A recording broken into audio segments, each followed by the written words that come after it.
Where does the United States relationship with Israel stand after Israel tried to obliterate Hamas's negotiating team inside the bustling capital city of Doha, Qatar, while working on U.S.-backed efforts to end the war in Gaza? President Trump said this afternoon he feels, quote, very badly that the strike happened in the city of Doha. He noted he did not make the decision to strike. Qatar has been a key player in the negotiations for a hostage and ceasefire deal, a version of which was accepted by Hamas on August 18th. Israel says the attack involved more than 10 fighter jets and was, quote, months in the making, but was sped up in recent weeks, according to Israeli sources. People in Qatar's biggest city, Doha, ran from the blasts, which targeted housing for several members of the Hamas political bureau. Qatar's prime minister says it was, quote, state terrorism, while Hamas says the strike killed 5 of its members, but did not take out the negotiating delegation. The chief negotiator, Khalil al-Hayya, is still alive, but his son was killed along with a Qatari security official. CNN's Clarissa Ward is in London. Clarissa? So, Jake, we're learning now, according to the Qataris, that President Trump actually made a phone call to Qatar's emir, expressing, in their words, strong solidarity and also issuing strong condemnation for this attack on sovereignty of Qatar. He went on to effectively say that Qatar is a strategic, trusted ally, and really urging, Jake, the Qataris to continue this pivotal role that they have been playing for quite some time now in terms of facilitating these talks. There's a little bit of a question mark as to what happens with the talks. We heard earlier from the Prime Minister of Qatar, who is also the Foreign Minister, who was visibly, really, Jake, angry and emotional during this press conference. He was not pulling any punches. He called it state terrorism. He had some choice words also for Prime Minister Benjamin Netanyahu, calling him effectively barbaric.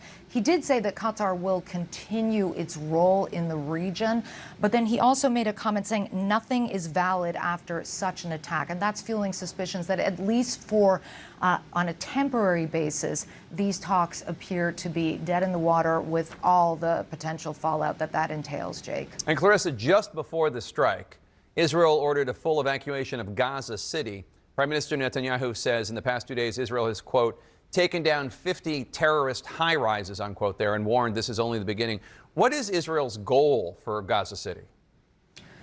Well, if you ask Israel, it will say its goal is to completely dismantle and destroy Hamas's capabilities and to bring back the hostages. If you talk to Palestinians or most other people in the region, they will say that this is the continuation of a genocide against the people of Gaza. I think one thing we can say very clearly is that this is not a step towards peace, rather the reverse.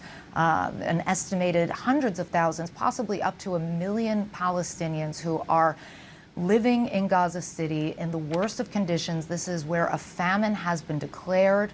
The leaflets that were handed out by the IDF urging people to go to the Al-Mawasi humanitarian safe zone, as they call it. Well, you talk to any humanitarian or aid organization that's present in Al-Mawasi, and they will tell you it is neither safe nor humane. Jake, just last week, 5 children were killed while they were lining up for water in Al-Mawasi, Jake. All right, Clarissa Ward in London, thank you so much. Joining us now live in studio, former Israeli Prime Minister and current opposition leader Yair Lapid. Mr. Prime Minister, good to see you. Thank you so much for being here. So you congratulated Israel's military and Shin Bet for this, quote, exceptional operation, but you later posted, quote, the Israeli government needs to explain how the IDF operation will not lead to the killing of the hostages. Do you think Israel waited until the hostages were out of Gaza before striking in Qatar?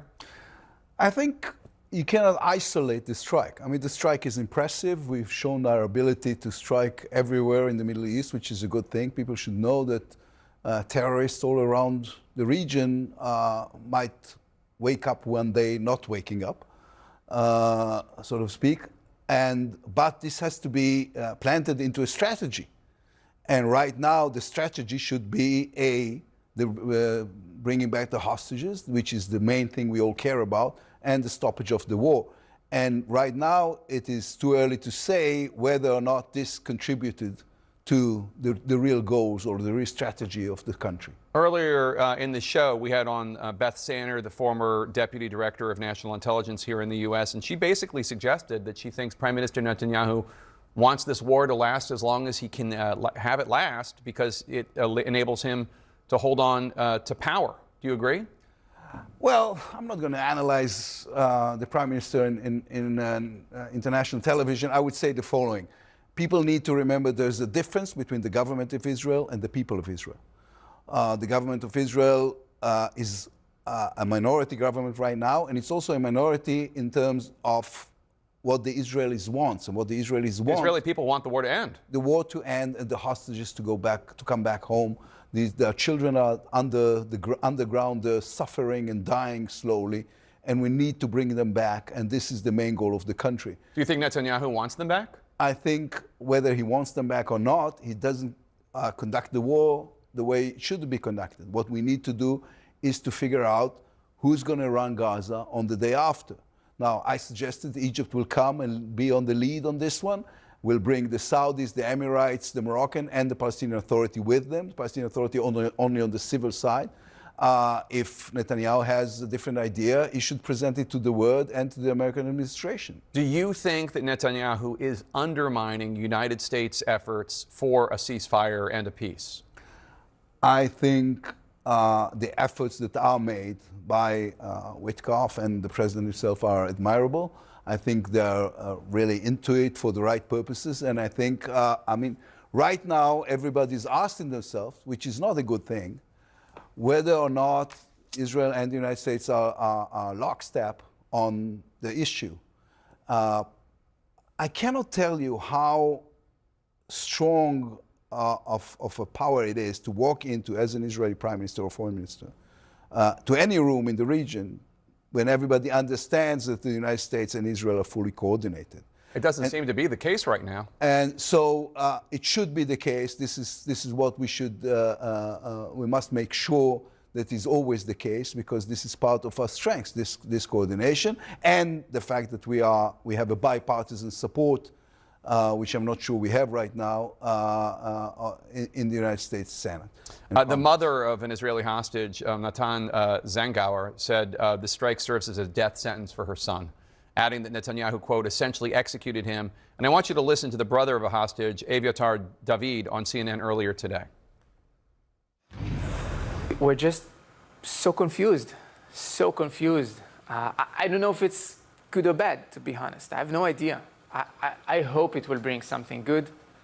But again, those were the people that, as I understand, were the people that Qatar used in the negotiations. So right now, I don't know who Israel is going to negotiate with. What's your message to the hostage families? I think everybody's message should be the same. We will never leave you alone. We will never give up on your brothers and sisters and children, because they are ours. I think every leader in the world and everybody who has a stage or a camera should speak about this constantly until they're home.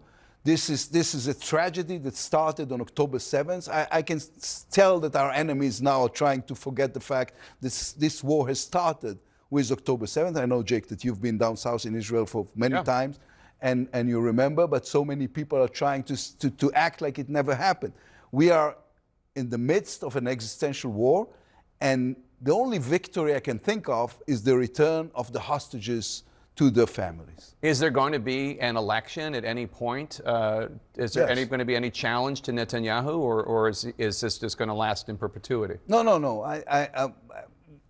Right now, common knowledge says we're going to go into election in November, and then the election will be in March. Now, I've been wrong before, but this is what even people inside Likud are telling me these days. And they're going to lose, and we're going to have a different government. And this is why I keep telling people, you have to remember that the friendship is with the people and the country, not a government. The foundations are there, and we need a different approach to the region, to the country, to democracy, even to the bipartisan friendship with the United States. Yair Lapid, always good to have you. Thank you, sir. Appreciate it. Thank you. Thank you for having me.